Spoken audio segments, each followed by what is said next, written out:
ৰোগত আক্ৰান্ত হৈ সহায় বিচাৰি আবেদন হৃদয়বান লোকলৈ। সাংবাদিকৰ কেমেৰাৰ আগত ৰোগত আক্ৰান্ত হোৱা ৰোগীৰ পত্নীয়ে আৰু সন্তানে কান্দি কান্দি সহায় বিচাৰে ৰাইজলৈ।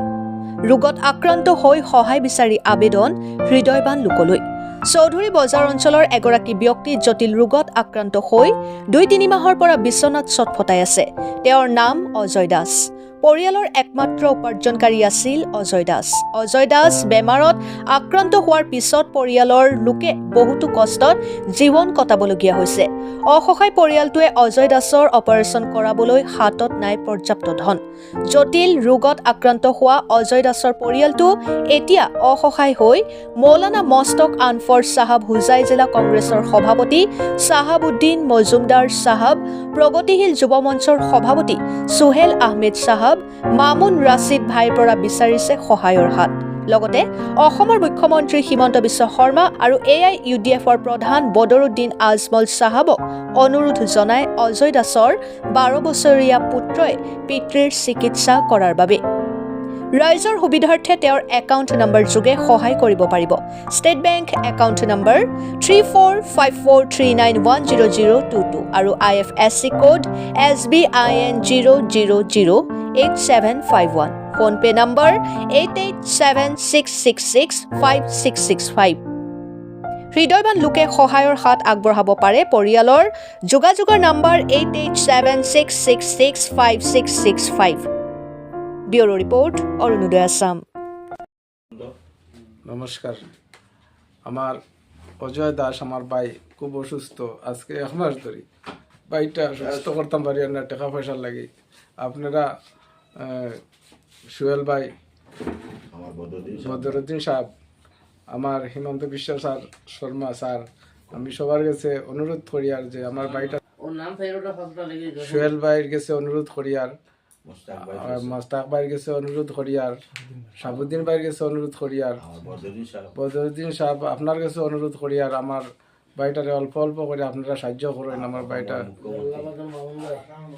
মামুন ভাই, আসামর আমার আসামর মুখ্যমন্ত্রী সাহেবের কাছে মানে অনুরোধ করি আর আপনারা সবে আমার বাড়িটারে সুস্থ করে তুলতা। আমরা তো আর অর্থনীতি কিচ্ছু নাই, পয়সা করিও নাই, খালি মাটি মিরাসও নাই। আমরাও জেনে তেনে আল্লাহ ছড়ি আর দুইটা আমার বাইর বাচ্চা, দুইটা, একটা ছেলে একটা মেয়ে, দুটা ছোটো স্কুলও পড়ে। আমারও এরকম মানে সহায় সম্পত্তি নাই যে বাইরের সহায় সাহায্য করবো। আমিও এরকম অবস্থা খারাপ। আমার আপনার কাছে অনুরোধ, আমার মানে অনুরোধটা আপনারা রাখবা। নমস্কার। কি তো হয়েছে আপনার তোমার স্বামীর? তো এখন খাওয়া রোয়া মানে এগুলা কিলা ওর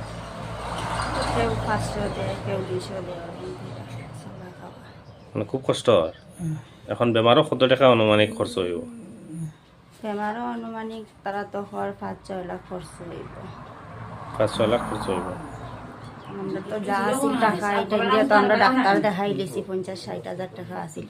অন্ত আর নাই অত টাকা, ঘর লইয়া বই দিছি। এখন মানে গাঁর মানুষ কিছু সহায় খরচ হয়নি? গাঁর মানুষ এমনি খাওয়ার দিকে সহায় করছেন, কেউ চাউল দিছে, কেউ পয়সা দিছে। তো 5-6 লাখ টাকা লাগে। তার মানে এখন 5-6 লাখ টাকা কিতা কইতে চাও যে কেউ সহায় করবার লাগি রাইজর কাছে কোনো? রাইজের কাছে ওটাও অনুরোধ যে কেউ সহায় সাহায্য করতো, ডাক্তার দেখাইতেন। কয়টা ছেলে মেয়ে? কয়টা ছেলে একটা, মাইয়া একটা। ছেলের বয়স কতটুকু? ছেলের বয়স 12 বছর, মেয়ের? মাইয়ার 7 বছর। এখনো ছোট, স্কুলে পড়ছে? পরীক্ষা দিতে গেছে। পরীক্ষা দিতে গেছে।